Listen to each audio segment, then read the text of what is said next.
अस्सलाम ख़वातीन व हज़रात। आज की पॉडकास्ट की जो गेस्ट हैं मानूर ख़ान, वो डिजिटल मार्केटिंग करती हैं और डिजिटल मार्केटिंग स्ट्रैटेजिस्ट हैं।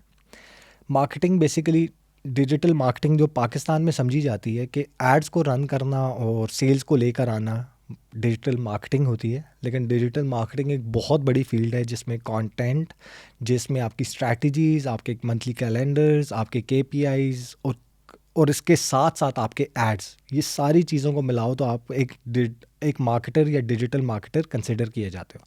तो इनकी जो ज़्यादातर एक्सपर्टीज़ हैं वो स्ट्रैटेजी वाली साइड पे हैं, और आज हम डिटेल में डिस्कस करेंगे डिजिटल मार्केटिंग क्या है, कैसे करती हैं, कैसे हैंडल करती हैं, कैसे स्टार्ट किया है। और ये पॉडकास्ट इसलिए भी मेरे लिए इसलिए ज़्यादा इंपॉर्टेंट है कि बहुत कम फीमेल्स मैं अपनी कम्युनिटी में जानता हूँ कि जिन्होंने सक्सेस ली और इस स्टेज तक पहुँची हैं कि आज उनकी अपनी ऑडियंस है और लोग उनको as a marketing strategist, marketing से रिलेटेड हो या ई कॉमर्स से रिलेटेड हो, बहुत कम सक्सेस स्टोरीज़ हमें फ़ीमेल वाली साइड पे देखने को मिलती हैं। तो 2 से 3 दफ़ा मैं इनको अप्रोच कर चुका था कि आप आएँ और ज़रूर दें, क्योंकि मेरी भी अराउंड 30 to 40% ऑडियंस जो है वो फ़ीमेल से रिलेटेड है, जिनको समझ नहीं आ रहा होता। और फीमेल्स के लिए मुझे ये लगता है कि लड़कों के लिए काम करना या बिज़नेस रन करना या ई कॉमर्स करना या डिजिटल मार्केटिंग करना आसान है, उनके लिए इतनी स्ट्रगल नहीं है बिज़नेस की जर्नी को स्टार्ट करने के लिए। फ़ीमेल साइड पे ज़्यादा स्ट्रगल है भी और समझी भी जाती है। तो इसी वजह से मैं इंटरेस्टेड था कि एक फ़ीमेल जो सक्सेस पा चुकी हैं हम उनको बुलाएं और उनकी साइड की स्टोरी समझें कि कैसे स्टार्ट किया, क्या मसले आते हैं और कौन सी ऐसी अपॉर्चुनिटीज़ होती हैं जो एक फ़ीमेल होने की वजह से उनको नहीं मिलती, और इस स्टेज तक पहुंचने में उनका क्या हाथ है और कैसे पहुंची है। Thank you so much Manur, आपने टाइम दिया और आप 3 दफ़ा मेरे कहने पर बारी बारी बुलाने पे आप फाइनली आ गई हैं। कैसी हैं आप? अल्हम्दुलिल्लाह, आप बताएं आप कैसे हैं? अल्लाह का शुक्र, ठीक ठाक। अच्छा, सबसे पहले तो मुझे थोड़ा सा आप अपना जर्नी का स्टार्ट बताएं। यूजुअली होता ही है कि जब कोई बंदा सक्सेसफुल तो हो जाता है, उसको सक्सेस तो मिल जाती है, तो उसकी जर्नी, क्योंकि अब जब हम उसकी स्टोरी स्टार्ट करते हैं या उसकी बातें, तो लोगों को लगता है कि यार ये तो ऑलरेडी एक सक्सेसफुल बंदा है, मैं इसकी लाइफ से रिलेट इसलिए नहीं कर पाता कि लेट सपोज वो करोड़ों में या लाखों में ऑलरेडी खेल रहे हो, उसकी एक अपनी कंपनी है और ये। तो मैं ये चाह रहा होता हूँ कि जो स्टूडेंट्स हैं, जो बच्चे हैं, जो स्टार्ट करना चाह रहे हैं, जो देख रहे हैं, उनको स्टार्टिंग का जर्नी ज़रा समझ आ जाए कि यार ये काम स्टार्ट कैसे हुआ था, अच्छा इनको स्टार्ट में मसले क्या आए थे, तब वो रिलेट कर पाते हैं। तो और जब आप प्रेजेंट पे आते हैं, जब आप सक्सेसफुल स्टोरी या अपनी करंट स्टेट बताते हैं, तो उनके पास एक कंप्लीट रोड मैप बन जाता है कि अच्छा यहाँ से स्टार्ट किया, यहाँ तक ये पहुँच चुके हैं, तो मेरा भी रोड मैप ये है स्टार्ट का, और यहाँ तक मैं इसमें पहुँच सकता हूँ, और अगले 5 सालों में ये ख़ुद को कहाँ देख रही है, ताकि मेरा अपना जर्नी भी हो कि मैं अपना फ्यूचर फिर उसको किस तरह अलाइन कर दूँ। तो थोड़ा सा अपनी बैक स्टोरी बता दें कि कैसे स्टार्ट किया, कैसे एक कॉर्पोरेट में नहीं गई, आप एजुकेशन के बाद जॉब वाली साइड पे नहीं गई और एक बिज़नेस में आई और अपनी एक सक्सेस बनाई, और आइडिया कैसे आया, थोड़ा सा उसके बारे में बताओ। स्टोरी स्टार्ट हुई थी जब आई वाज इन मैट्रिक, और मैट्रिक के बाद अक्सर इस तरह से होता है कि आप डिसाइड करते हैं कि कौन सी आपने फील्ड चूज़ करनी है। Either you have to go to medical, क्योंकि साइंस का मेरा बैकग्राउंड था। सो मेरी अम्मा ने मुझे बोला कि आप जो हैं वो मेडिकल में जाएं। तो मुझे उस वक़्त मैं सोच रही थी, तो क्या हुआ कि एक दिन ऐसे ही मैं अम्मा के साथ बाहर जा रही थी, तो मैंने उन्हें बारगेन करते हुए देखा। मेरी अम्मा बहुत ज़्यादा बारगेन करती थी, और तब मेरा इंटरेस्ट डेवलप हुआ चीज़ें देखने में कि ये क्या है। तो उस वक़्त मैंने एक चीज़ डिसाइड की। थोड़ा सा इंटरेस्ट मुझे पहले भी था। मेरी अम्मा, जब भी हमारे घर में ऐसा होता है कि अम्मा हमारी बहुत ज़्यादा बारगेन करती, शर्मिंदगी की हद तक ये सारों की जो है, अम्माएं सेम है। बिल्कुल ऐसे ही है। सो वहाँ पे मैं हमेशा एक चीज़ ऑब्जर्व करती होती थी कि वो बारगेन कैसे कर रहे हैं और जो शॉपकीपर है वो किस तरह से रिस्पॉन्ड कर रहा है। तो मुझे बड़ा इंटरेस्ट होता था। फिर मैं बिल बोर्ड्स देखती होती थी, वो पढ़ती होती थी, लेकिन मुझे पता नहीं था कि मेरा इंटरेस्ट है, बस मैं देखती थी उस चीज़ को। जब मुझे फाइनली ये चीज़ हुआ कि मैंने अब चूज़ करना है, मैंने किस फील्ड में जाना है, तो मैंने खुद भी एक्सप्लोर किया कि क्या है बिज़नेस वाली साइड और किस तरह से होता है।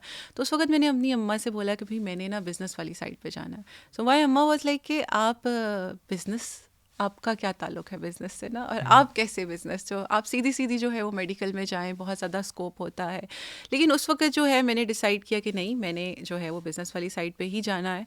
और अम्मा ने मुझे एक बात कही कि बेटा आप जो भी करो, ये उसमें ध्यान रखना कि जो भी करो अच्छा करो। मतलब उसमें आपने मतलब अपना नाम बनाना है, मुझे कोई मसला नहीं है, आप ठीक है इस साइड पे जाओ, उस साइड पे जाओ। तो इस हवाले से मैं थोड़ी सी प्रिविलेज भी थी, बिकॉज बहुत सारे बच्चों को जो है ये अपॉर्चुनिटी नहीं मिलती, उनको बाउंड किया जाता है कि आप यही वाली फील्ड चूज़ करें जो हमने आपके लिए डिसाइड की है। तो खैर जब मैंने अपनी फ़ील्ड पसंद की, कॉमर्स मैंने रखी, उसके बाद अपनी पसंद की फ़ील्ड जब मैंने वो किया, फिर मार्केटिंग जब मैं पढ़ने लग गई और आहिस्ता आहिस्ता डिग करने लगी चीज़ों को, तो मुझे ये चीज़ रियलाइज़ हुई कि this is what I want, this is what I want in my future, और ये मैं करना चाहती हूँ। और आई वॉज ब्लेस्ड कि मुझे बहुत छोटी एज में पता चल गया था ड्यूरिंग माई एजुकेशन कि मैं क्या करना चाहती हूँ।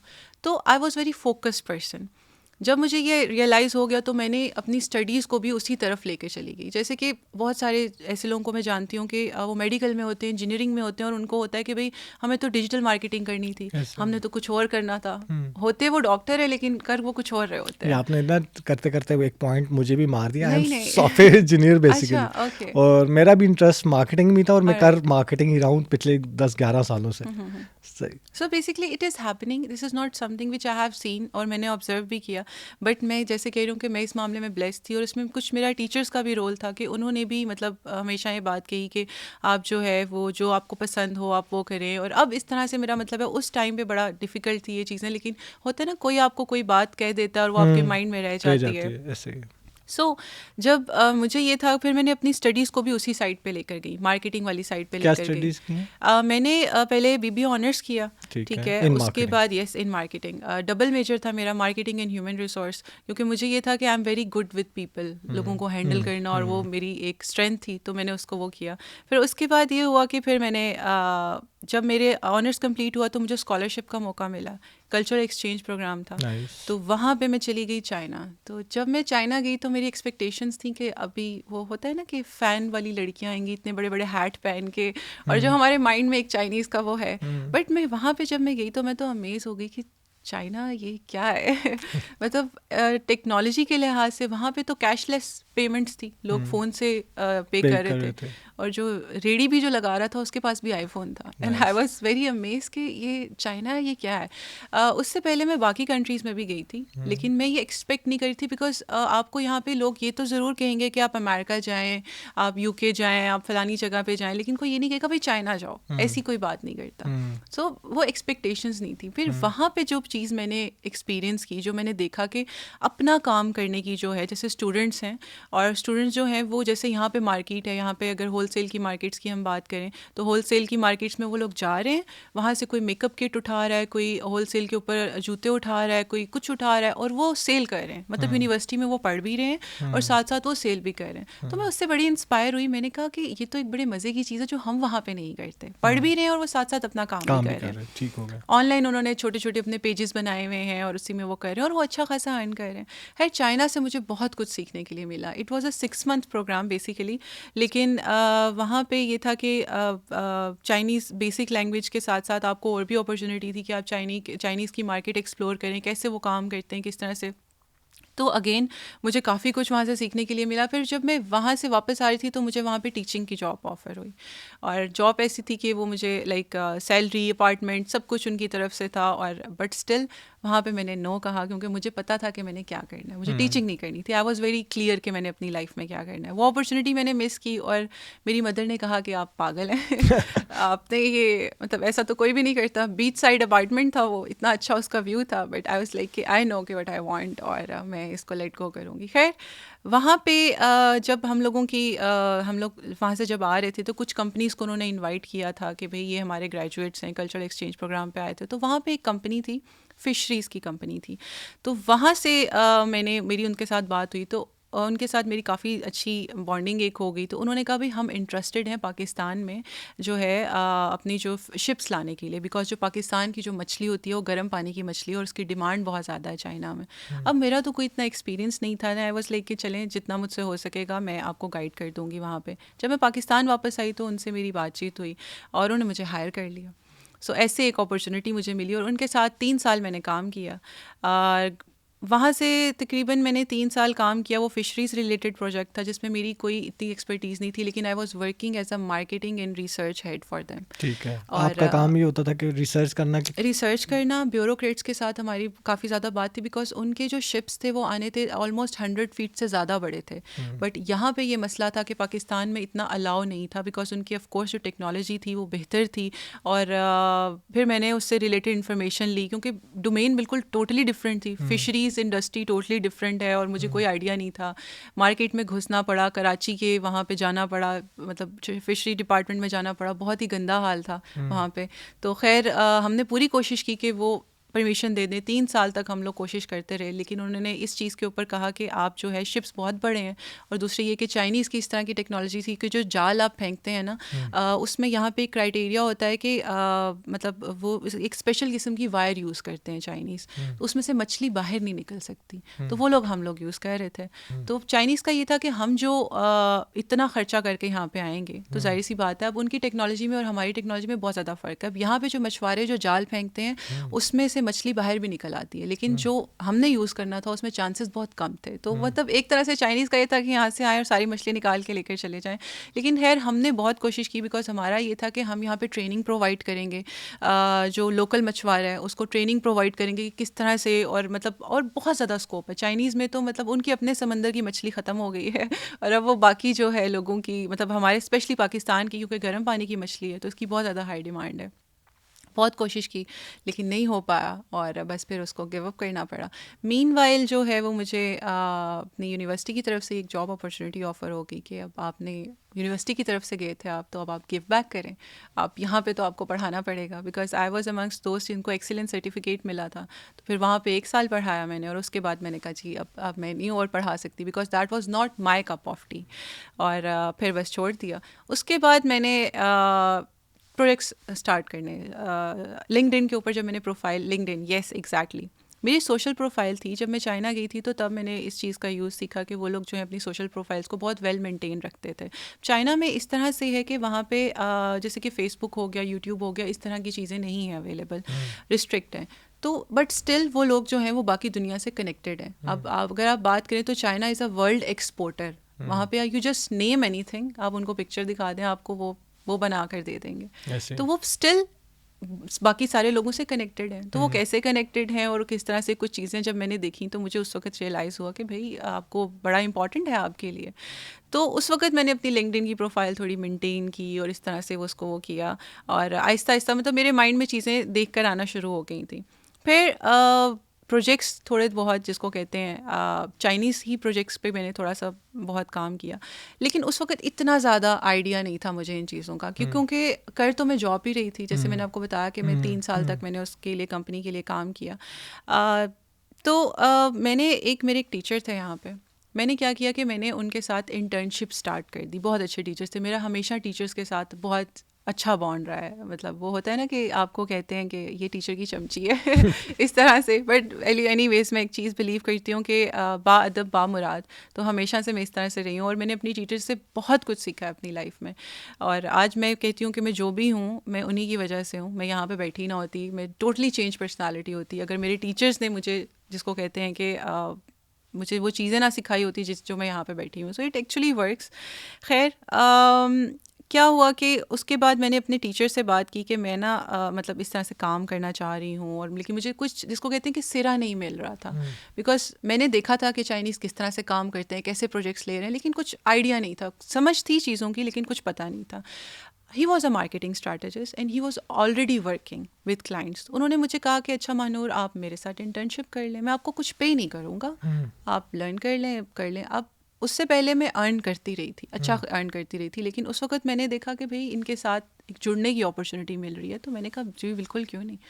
और मैंने इंटर्नशिप की उनके साथ। जब मैंने इंटर्नशिप की तो क्या हुआ कि वो मुझे काफ़ी मैंने उनके साथ काम किया और उसके लिए मुझे कुछ पे नहीं करते थे वो। आहिस्ता आहिस्ता क्या हुआ कि उनके जो क्लाइंट्स थे उनको मेरा काम पसंद आने लग गया। उन्होंने कहा कि अच्छा ये बड़ा तारीफ़ की उन्होंने मेरे काम की, तो उन्होंने मुझे अपने टाइनी जो प्रोजेक्ट्स होते हैं ना वो देना स्टार्ट कर दिए। और मतलब पेमेंट इतनी ज़्यादा नहीं थी, बहुत थोड़ी सी पेमेंट थी, लेकिन मुझे पेमेंट का इतना इशू नहीं था। मैं चाहती थी कि मैं लर्न कर लूँ, बिकॉज मैंने एक बात सीखी थी कि कहते हैं कि अगर कोई उड़ रहा हो ना तो उसके पैर पकड़ लो आप, तो आप भी उड़ने लग जाओगे। सो बस उनके साथ इंटर्नशिप की तो मैंने अपना 110% दिया, बिकॉज जैसे मैंने कहा मैं हमेशा से बहुत फोकस थी और मुझे पता था कि मैं यहाँ से कुछ ना कुछ गेन करूँगी। 110% दिया तो आहिस्ता आहिस्ता ऐसे हुआ कि प्रोजेक्ट्स वो मुझे देने लगे। उनका 50% एक टाइम आया कि प्रोजेक्ट्स का काम मैं करती होती थी, और एक टाइम आया कि 80% मैं करती होती थी। वो मुझे कहते थे कि मनूर आप काम करें, इतना आपका शेयर होगा, इतना आपका होगा। फिर आहिस्ता आहिस्ता जो है मैंने फिर उनसे काम अलग कर दिया। जो उनके क्लाइंट्स थे वो मेरे क्लाइंट्स बन गए। सो ऐसे जो है वो मेरी जर्नी स्टार्ट हुई। ठीक हो गया। मार्केटिंग स्ट्रैटेजी की आपने बात की, तो मार्केटिंग स्ट्रैटेजी आपके लिए क्या है और कैसे कवर करती है और कैसे इस इंडस्ट्री को देख रही है? आपने भी जैसे मुझे बात की, खैर उसके बाद तो मैंने MBA भी किया मार्केटिंग एंड रिसर्च में। लेकिन जब मैंने ये चीज़ स्टार्ट की थी तो वो मार्केटिंग स्ट्रैटेजिस्ट थे, तो उस वक्त मेरे लिए ये कॉन्सेप्ट बड़ा वो था कि मार्केटिंग स्ट्रैटेजिस्ट क्या होता है ना, मुझे बिल्कुल भी नहीं था इस चीज़ का आइडिया। तो उन्हीं को मैंने देख के ये चीज़ आइडेंटिफाई की थी कि एक मार्केटिंग स्ट्रैटेजिस्ट बेसिकली वो इंसान होता है जो कि स्ट्रैटेजीज़ बनाता है for any business related to marketing. अब अगर हम एक यहाँ पे पाकिस्तानी मार्केट की बात करें तो यहाँ पे मार्केटिंग का ही बहुत ही, जिसको कहते हैं ना, अनक्लियर सा एक कॉन्सेप्ट है कि मार्केटिंग क्या है। और मार्केटिंग तो बड़ी आसान सी चीज़ है, एड्स रन कर लें या फिर आप जो है वो बिल बोर्ड्स लगा लें और इस तरह से। अब मार्केटिंग स्ट्रैटेजिस्ट, जैसे आपने भी बात की कि डिजिटल स्ट्रैटेजिस्ट हैं, basically I have to correct you here because I am a marketing strategist and I deal both digital and traditional, both sides of marketing. So एक जैसे कि आपकी प्रोडक्ट, जैसे कि आप काम करते हैं, आई लैशेस के ऊपर आप काम करते हैं, कॉस्मेटिक्स के ऊपर काम करते हैं। अब आप कॉस्मेटिक के ऊपर काम करते हैं, अब आपके पास प्रोडक्ट है, आपके पास इन्वेस्टमेंट है, but you don't know the knowledge कि उसको किस तरह से पुल करना है, किस तरह से लेकर जाना है, उसकी रिसोर्सिंग कहाँ से करनी है, क्या प्राइसिंग उसकी सेट करनी है, किस तरह से कस्टमर्स को आपने अप्रोच करना है, कौन सी मार्केट में अप्रोच करना है, कौन सा आपका कस्टमर है, कौन सा आपका कस्टमर नहीं है। फिर एक रिसर्च की टर्म होती है कि कोई भी प्रोडक्ट मार्केट में फेंकने से पहले आप उसकी रिसर्च करते हैं कि आइदर ये मार्केट में चलेगा या नहीं चलेगा। ठीक है, आप एक प्रोडक्ट ले जाएं मार्केट में और उसके बाद वो चले ही ना, ये बड़ी कंपनीज करती हैं, ये छोटी कंपनीज नहीं करती, बिकॉज उनको पता होता है कि भाई प्रोडक्ट टेस्टिंग करनी है आपने। अगर आप एक मार्केट में लेके जा रहे हैं एक चीज़ को, वहाँ पे वो पसंद ही ना करें तो वो आपका कितना ज़्यादा मतलब आपके कितने ज़्यादा एक्सपेंसेस और वो सारे के सारे वो वेस्ट होंगे, उसका कोई पॉइंट ही नहीं है। तो सबसे पहले रिसर्च करके जाएं कि भाई आप अगर एक रेस्टोरेंट में कोई चीज़ ऑफर कर रहे हैं, वो कस्टमर्स को उसका टेस्ट पसंद आएगा या नहीं आएगा, तो it's of no use otherwise. So ये एक, मैं I am a researcher as well and I am a marketing strategist. So traditional marketing यानी कि प्रोडक्ट बनाने से लेकर उसको कस्टमर तक पहुंचाने तक सक्सेसफुली, वो काम मेरा है। एक बिजनेस, मतलब आप सब कुछ नहीं कर सकते। अगर आप कहें कि आप ही सारी खुद स्ट्रैटेजीज बनाएंगे, आप ही करेंगे, आप नहीं कर सकते। It's not possible, not practical at all. So यहाँ पे लोगों को ये चीज़ समझ नहीं आती। मैंने कुछ बिजनेसेस के लिए काम किया, उन्हें मैंने बहुत सारी चीज़ें सजेस्ट की, एट दी एंड उन्होंने नहीं किया और उनके बिजनेसेस बंद हो गए। मेरा एक कोड होता है, सबके साथ मैं साइन करती हूँ कि I am not suppose to disclose my clients, because देखें जब भी कोई किसी प्रोडक्ट के लिए मैं काम करती हूँ तो मुझे आइडिया होता है कि वो प्रोडक्ट कहाँ से सोर्स कर रहे हैं, और बहुत सारी इस तरह की इन्फॉर्मेशन होती है जो कॉन्फिडेंशियल होती है। सो वो मैं नहीं डिस्क्लोज कर सकती, बिकॉज एक भी इन्फॉर्मेशन अगर मैंने किसी को बताई तो आप मतलब फिर हम फंस जाते हैं वहाँ पे।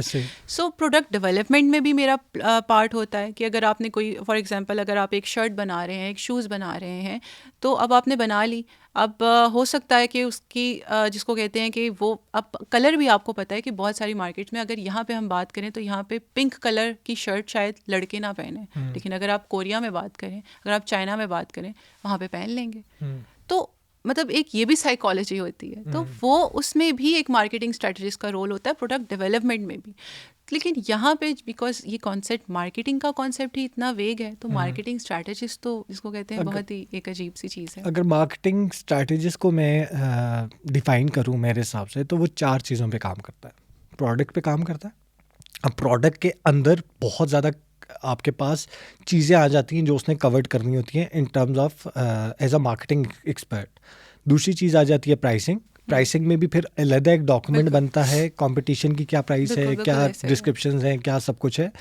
तीसरी चीज़ पे काम करता है प्रोडक्ट हो गया, प्राइसिंग हो गया, प्रमोशंस, कि उस प्रोडक्ट को प्रमोशन कैसे करनी है। प्रमोशन में सबसे इंपॉर्टेंट चीज़ जो पाकिस्तान में कवर नहीं की जाती, जब भी आप मार्केटिंग से रिलेटेड आप अपना प्रोडक्ट भी डिसाइड कर लो, आप प्राइसिंग भी डिसाइड कर लो, मेन और इम्पॉर्टेंट चीज़ है उसकी प्रमोशन। अब प्रमोशन करने के लिए जो स्ट्रैटेजी डॉक्यूमेंट में सबसे इंपॉर्टेंट चीज़ होनी चाहिए, जो पाकिस्तान में कॉन्सेप्ट नहीं है, वो ये है कि सबसे पहले आपकी डिफाइन की जाती है क्लास, कि आप लोअर क्लास को टारगेट कर रहे हो, मिडिल क्लास के लिए प्रोडक्ट है, या अपर क्लास के लिए, Exactly. एलीट क्लास के लिए या अपर क्लास के लिए प्रोडक्ट है। यहीं से आपका एक डॉक्यूमेंट, आपकी टैगलाइंस, आपके बिलबोर्ड्स, आपके टीवी कमर्शियल्स, आपकी डिजिटल मार्केटिंग, जितना कंटेंट होगा वो इस क्लास के ऊपर सबसे ज़्यादा डिपेंडेंट होगा। एक एग्जांपल जो मैं आपको देता हूँ, जो मैं हमेशा मेजरली अपनी क्लासेस में भी देता हूँ, कि बोनस और एरियल दोनों प्रोडक्ट्स हैं, दोनों डिटर्जेंट्स हैं, लेकिन बोनस की target audience is lower class, Ariel की target audience is upper class के लें या मिडिल क्लास के लें, वो टारगेट ऑडियंस ऐसे है, ही, ठीक बिल्कुल है। ऐसे ही। अब बोनस का कमर्शियल, बोनस की मार्केटिंग स्ट्रैटेजी, अगर हम मार्केटिंग स्ट्रैटेजी की बात कर रहे हैं तो उसके बिलबोर्ड्स देख लें, आप टीवी कमर्शियल्स देख लें, आप डिजिटल एड्स देख लें, वो हमेशा गाँव दिखाएगा, वो हमेशा पिंड दिखाएगा, वो हमेशा एक चौधरी दिखाएगा, उसकी पगड़ी फट जाएगी, और वो हमेशा साबन के साथ अपने प्रोडक्ट को कंपेयर करवाएगा। वो उसकी कंपटीशन एरियल नहीं है, बिल्कुल बिल्कुल उसका ऐसे है। कंपटीशन साबन है। उसने वो लोगों को कह रहा है कि साबन मत यूज़ करो और बोनस यूज़ करो। Because they are clear about their yes, audience. अब उन्होंने 4 चीज़ों पे काम किया हुआ है। प्रोडक्ट पे काम किया, प्रोडक्ट के बाद प्राइसिंग पे काम किया। अब प्राइस भी जब उनको पता था कि हमने टारगेट ही लोअर क्लास को करना है, तो प्राइस उसके हिसाब से सेट की, 10 रुपए में बोनस, ठीक है। तीसरी होगी प्रमोशन, और चौथी होगी प्लेसमेंट। Yes. प्लेसमेंट होती है, आप लेट सपोज अगर मैं बोनस की ही बात करूं, तो मेरी टारगेट, जो मेरी प्लेसमेंट है, मेरी किन किन कौन कौन से गांव हैं जो मेरी पूरे पाकिस्तान में मैंने कवर करने हैं, जहाँ पे मैंने प्रोडक्ट अपना डिलीवर करवाना है, जहाँ की शॉप्स को मैंने कन्वर्ट करवाना है। अब ऐसा नहीं हो सकता कि बोनस हो और वो हो तो लोअर क्लास के लिए, और प्लेसमेंट वो कर दे जी जलाल सन्स हमारी प्लेसमेंट है और ये हमारी ऑडियंस है, बिल्कुल तो ऐसे उसका है। प्रोडक्ट सेल नहीं होगा। जहाँ पे उसकी प्लेसमेंट थी, जहाँ पे उसने जिस टारगेट ऑडियंस के लिए था, वो जिन इलाकों में रह रही है, इसको प्लेसमेंट भी वहीं पे करनी पड़ेगी। बिल्कुल बिल्कुल ऐसे। तो एज अ मार्केटिंग स्ट्रैटेजिस्ट अगर मैं कहूँ तो ये 4 चीज़ें, अगर कोई बंदा एज अ मार्केटिंग स्ट्रैटेजिस्ट इन 4 चीज़ों पे प्रॉपरली काम कर लेता है, तो वो एक मेरे हिसाब से एक परफेक्ट और प्रोफेशनल मार्केटिंग स्ट्रैटेजिस्ट है। इसी चीज़ पे मैं आपसे पूछ रहा था कि आपकी as a marketing strategist, let suppose एक प्रोडक्ट है या एक ब्रांड है, मैं आपको ऑनबोर्ड करता हूँ, कोई भी क्लाइंट आपको ऑनबोर्ड करता है, तो आप उसको कौन कौन सी डॉक्यूमेंटेशन प्रोवाइड करती हैं, कैसे उस स्ट्रैटेजी को लेकर चलती है? 6 मंथ का कॉन्ट्रैक्ट है, साल का कॉन्ट्रैक्ट है, आपकी क्या माइलस्टोन्स होते हैं, कैसे उसको लेकर चलती हैं?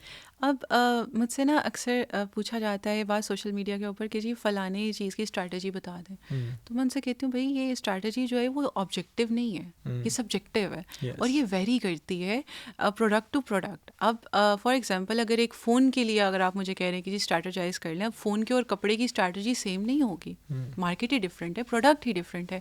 सो इसी तरह से अब मेरे पास कोई एक स्ट्रैटेजी नहीं होती। मेरे लिए ये होता है कि एट मतलब वन टाइम में मैक्सिमम भी अगर मैं कहूँ स्ट्रैटेजी से रिलेटेड तो रिसर्च से रिलेटेड तो मैं 2 क्लाइंट्स को लेती हूँ, क्योंकि मैं इससे ज़्यादा ले ही नहीं सकती। 2 क्लाइंट्स मीन 2 बिजनेसेस, और 2 बिजनेसेस के ऊपर काम करना it's not an easy thing.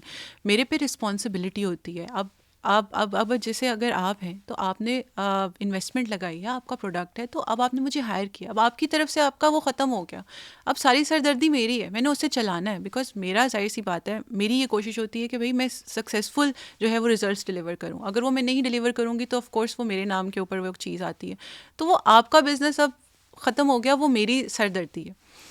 तो एट वन टाइम मैं 2 से ज़्यादा नहीं लेती। और अगर वैसे कुछ इस तरह के होते हैं कि बहुत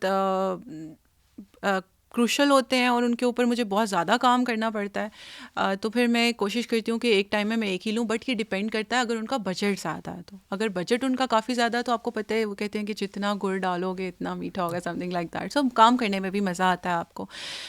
बजट भी वेरी करता है। मतलब अब मैं मेरा ये नहीं है जैसे प्रोडक्ट टू प्रोडक्ट कितना काम मुझे उसके ऊपर करना पड़ेगा। अगर एक टाइनी सा प्रोजेक्ट है मतलब, तो उसके ऊपर मुझे इतनी ज़्यादा की ज़रूरत नहीं है। अब इस तरह से अगर जहाँ पे मुझे ब्रेनस्टॉर्मिंग ज़्यादा करनी है, रिसर्च जहाँ पे ज़्यादा रिक्वायर्ड साइड है, तो वहाँ पे बजट भी उसी के अकॉर्डिंगली होगा। फिर सबसे पहले मैं इसको इवैल्यूएट करूँगी, मैं देखूँगी कि भाई ये पॉसिबल है या नहीं है। And I am a very मतलब इस मामले में स्मार्ट पर्सन कि मैं वो कोई प्रोडक्ट नहीं उठाऊंगी जिस पे मुझे लगता है कि भाई ये मैं पुल नहीं कर सकती, बिकॉज कुछ लोग इस तरह के प्रोडक्ट्स लेकर आ जाते हैं दैट मेक नो सेंस।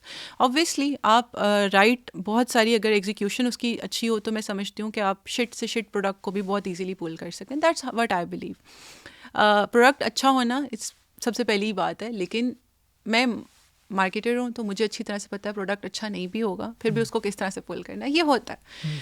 तो डिपेंड करता है कि आपका प्रोडक्ट किस तरह का है और उसके ऊपर कितना टाइम लगेगा, कितनी मेहनत लगेगी, और एट वन टाइम बजट भी वेरी करती है। सो अगर ये मैं बात करूँ, अगर ये आप नहीं कर सकते, जैसे कुछ बिजनेसेस यहाँ पे पाकिस्तान में हैं कि वो नहीं अफोर्ड कर सकते बिकॉज ये अच्छा खासा जिसको कहते हैं कि इस पे पैसे लगते हैं किसी के भी, और जिनको इसकी इंपॉर्टेंस का पता है, क्योंकि देखिए अगर आप करोड़ों का बिजनेस खड़ा कर रहे हैं तो आप कुछ लाख तो एक स्ट्रैटेजिस्ट को दे ही सकते हैं ना भाई। मैं जो चीज़ पूछना चाह रहा हूँ, जो कवर करवाना चाह रहा हूँ, वो ये कवर करवाना चाह रहा हूँ कि लेट सपोज कोई भी प्रोडक्ट आप अपनी मर्ज़ी से एक प्रोडक्ट सेलेक्ट कर लें, उसके कुछ स्टेप होंगे कि अच्छा रिसर्च करेंगे, रिसर्च में ये चीज़ें आएंगी, स्ट्रैटेजी डिफाइन होगी, स्ट्रैटेजी में ये चीज़ें आएंगी, जो भी एक जनरल सा आप मुझसे हाँ, ठीक है। सबसे पहले प्रोडक्ट के लिए तो मैं अगर जैसे आपने मुझे अप्रोच किया और आप मुझे कह रहे हैं ये मेरा प्रोडक्ट है, तो मैं सबसे पहले ना उस प्रोडक्ट को देखूंगी, इवैल्यूएट करूंगी, देखूंगी कि यार ये प्रोडक्ट में जान है, दम है, मैं इसके ऊपर काम कर सकती हूँ, नहीं कर सकती। नहीं कर सकती तो मैं आपको मना कर दूंगी, कर सकूंगी तो फिर मैं स्टार्ट करती हूँ रिसर्च से। ठीक है। सबसे पहला मेरा पार्ट होता है रिसर्च करना। अब रिसर्च में मैं देखती हूँ कि ठीक है प्रोडक्ट में पोटेंशियल तो है, इसीलिए मैंने हाँ किया। अब रिसर्च में मैं ये करती हूँ कि यार अगर मैं इसके ऊपर इस तरह से एक रफ सा रोड मैप मैं अपने माइंड में पहले ही बना लेती हूँ। सबसे पहले उसकी मैं डिमांड देखती हूँ, the most important thing. Demand के बाद वो कौन सी मार्केट में ऑपरेट कर रहा है, ये मेरे लिए बड़ा इंपॉर्टेंट होता है। उसके बाद जो है वो क्लाइंट का बजट कितना है। कुछ क्लाइंट्स जो है ना वो बहुत रिफ्रेन करते हैं कि भाई हमने इतना नहीं लगाना, इतने में वो कर दो, लेकिन टू बी वेरी ऑनेस्ट पैसे से पैसा बनता है, और कारोबार में जब तक आप पैसा नहीं लगाएंगे तब तक ये काम नहीं हो सकता। तो ये चीज़ें मेरे लिए इंपॉर्टेंट है। उसके बाद अगर मैं बात करूँ कि स्ट्रैटेजी फॉर्मेशन में रिसर्च वाला काम हो गया, उसके बाद एक मैंने जैसे कि बताया कि एक मेरे लिए कोई एक ऑब्जेक्टिव चीज़ नहीं है कि मैंने इसके लिए एक चार्ट बना के रखा हुआ है कि मैं यहाँ से स्टार्ट करूँगी, यहाँ से स्टार्ट करूँगी, लेकिन स्टार्टिंग मेरी यही होती है, मैं ऑडियंस को देखती हूँ, डिमांड देखती हूँ कि आइदर मार्केट में डिमांड है।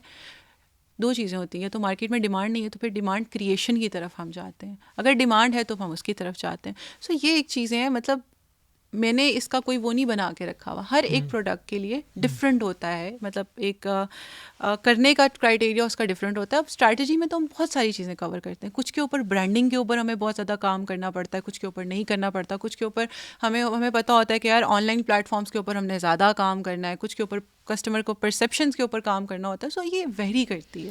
ब्रांडिंग को कैसे डिफाइन करती हैं आप?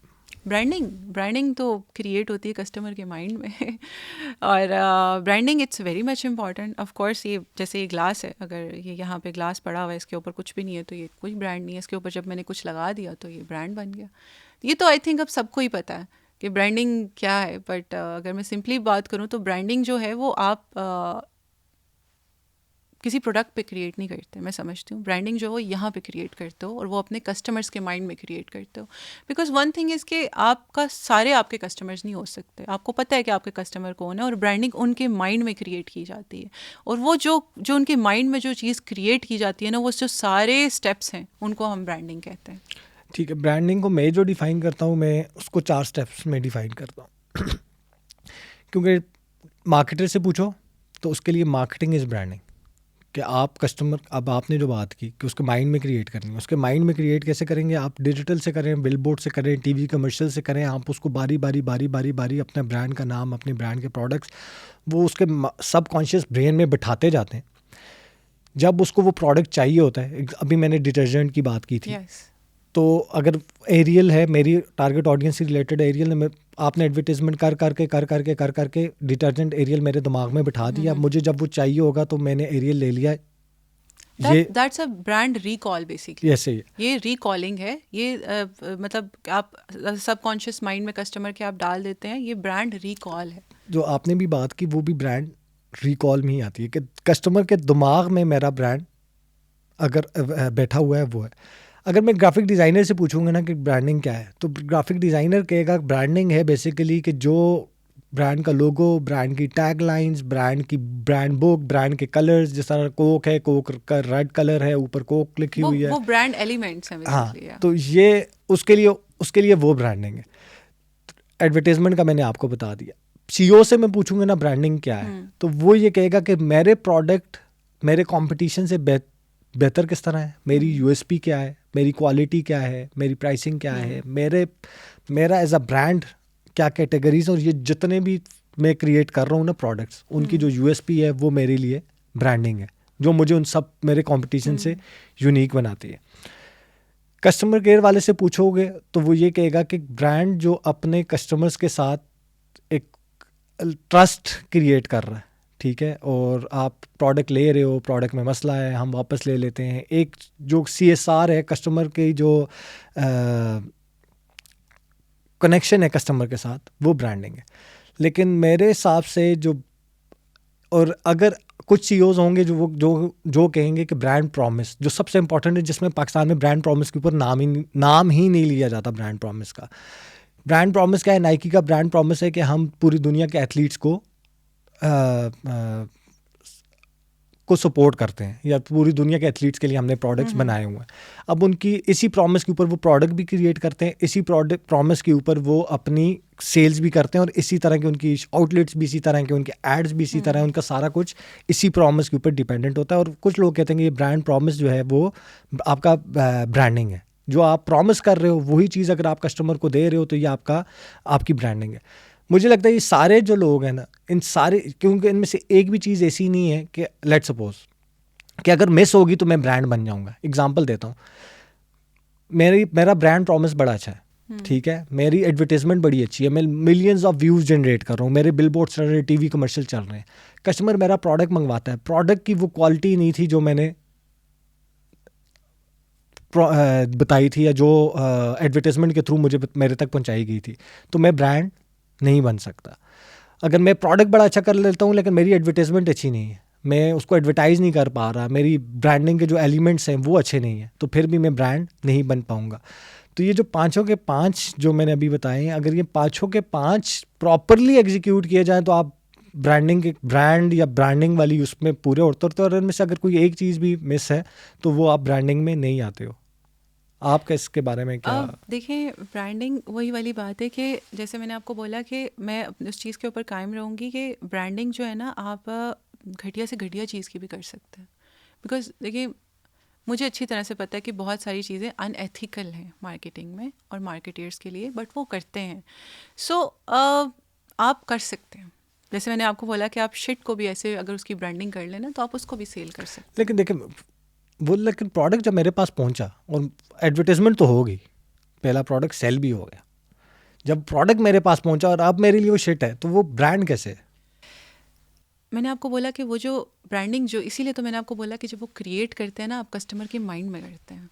अब शिट भी ले रहे हैं कस्टमर, यहाँ पे तो खैर हमारी जो अभी इंडस्ट्री बहुत बड़ी नहीं है, लेकिन अगर हम बाहर की बात करें तो बाहर ऐसी ऐसी चीज़ें ले रहे हैं जिनका कोई पॉइंट नहीं है, लेकिन उनकी ब्रांडिंग ऐसी हुई है कि लोग लेते हैं। अब मैं छोटी सी इसकी एग्जांपल देती हूँ आपको कि गुची की बात करें या वर्साचे की बात करें, हम किसी भी मतलब अगर लोकल परफ्यूम्स की भी बात करें हम और इंटरनेशनल परफ्यूम्स की बात करें, तो शायद बहुत लॉन्ग लास्टिंग हो, बहुत अच्छे हों।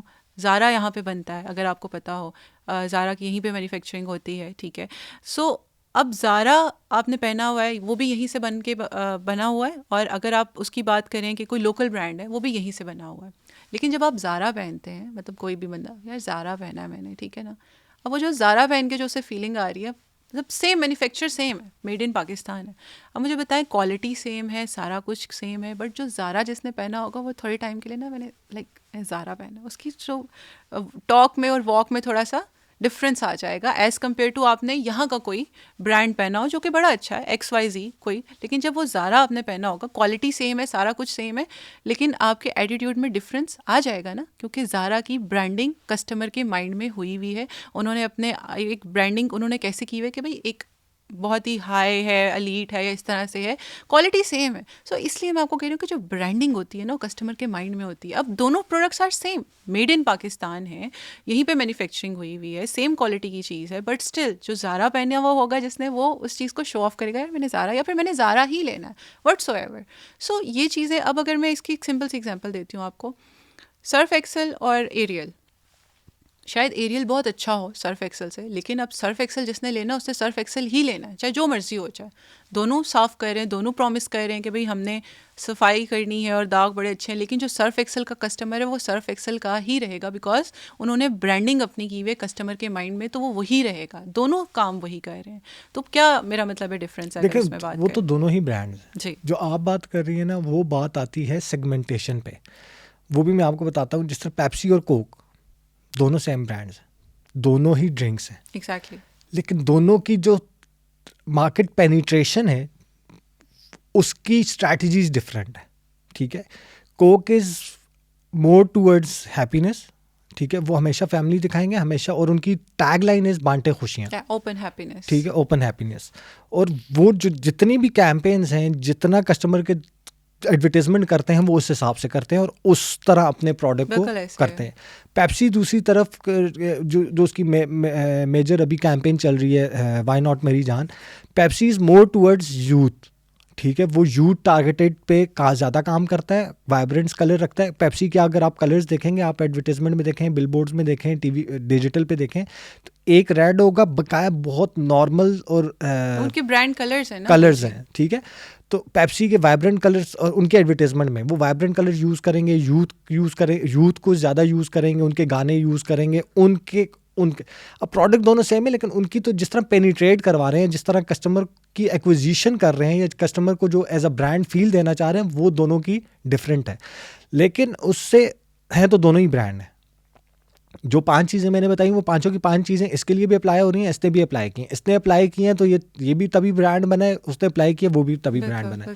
जो आपने लिवाइस, जो ज़ारा की बात की और लोकल ब्रांड की बात की, उन दोनों में डिफरेंस ब्रांड का नहीं आता. जो लोकल भी आपने जिस वक्त एग्जांपल दी, आपने कहा ब्रांड, प्राइस सस्ती है. दूसरे का आपने कहा ज़ारा, प्राइस ज़्यादा है लेकिन जो पहनता है, वहाँ पे वो डिफरेंस आता है सिर्फ और सिर्फ उसकी टारगेट ऑडियंस का. ज़ारा है, लोअर क्लास के लिए नहीं है, लोअर क्लास उसको बाय नहीं करेगी, लेकिन लोअर क्लास के लिए शायद जो ब्रांड होगा, तो वो लोअर क्लास को टारगेट करने के लिए अपनी प्राइसिंग, अपनी क्वालिटी, अपनी ये चीज़ें रखकर लोअर क्लास के लिए ब्रांड बन जाएगा.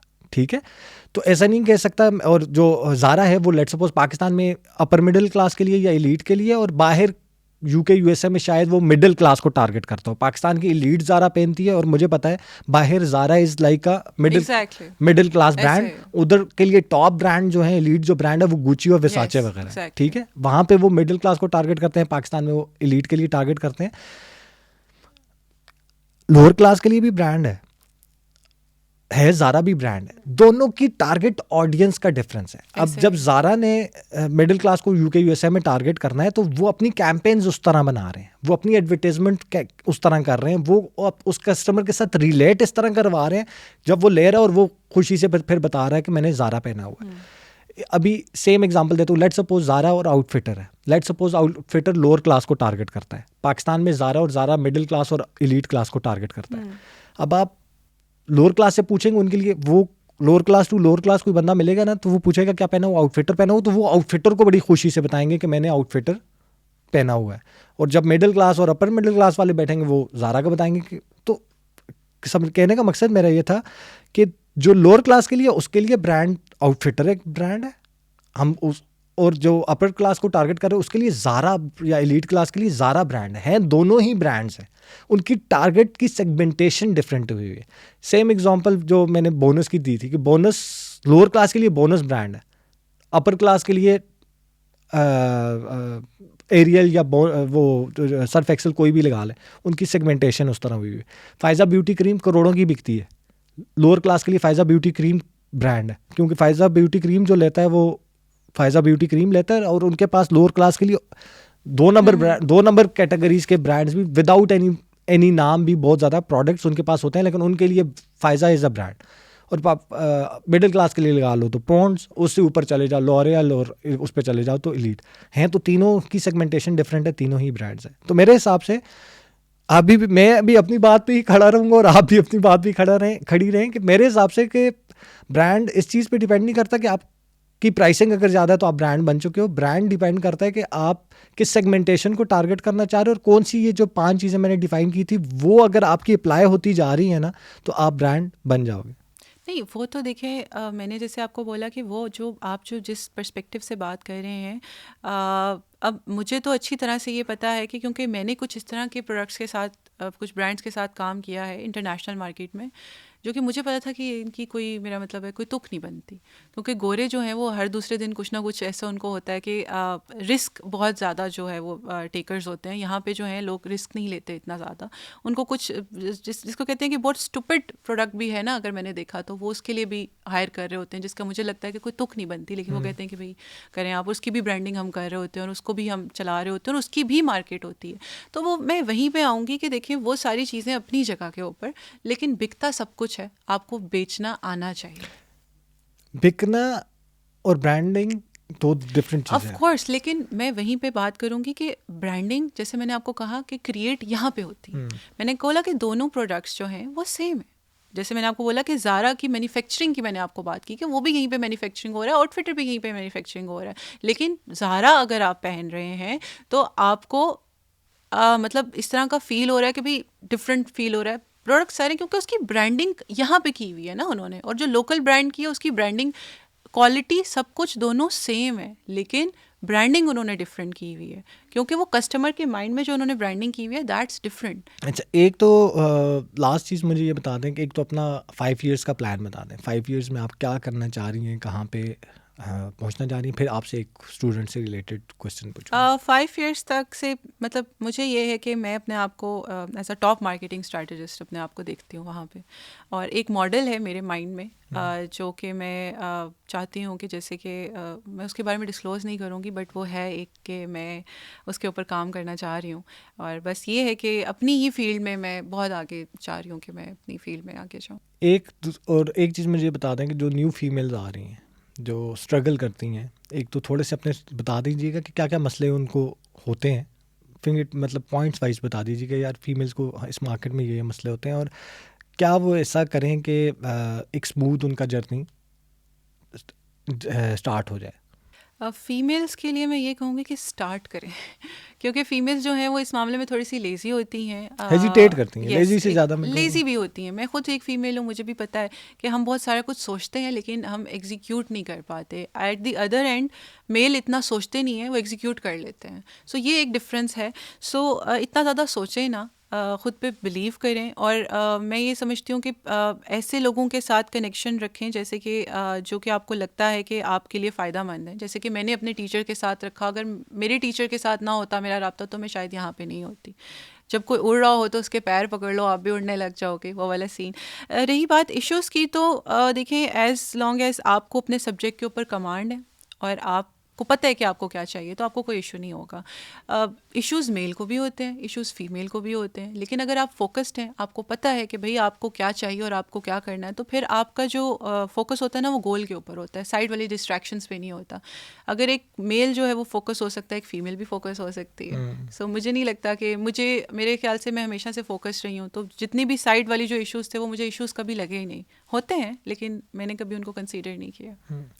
Thank you so much Manur, आपने टाइम दिया और एक हमारी एक हेल्दी डिस्कशन हुई है। पहली मेरी डिस्कशन ऐसी थी जिसमें कुछ पॉइंट्स मैंने भी बताए और कुछ पॉइंट्स सामने से भी आए। तो एक जो पॉडकास्ट का मेन मकसद होता है कि यार दोनों की तरफ से ना एक हो और हम कंक्लूजन की तरफ आएँ, तो दोनों की तरफ से हमारा एक अच्छी डिबेट हुई है। Thank you so much for coming. It was my pleasure. Thank you.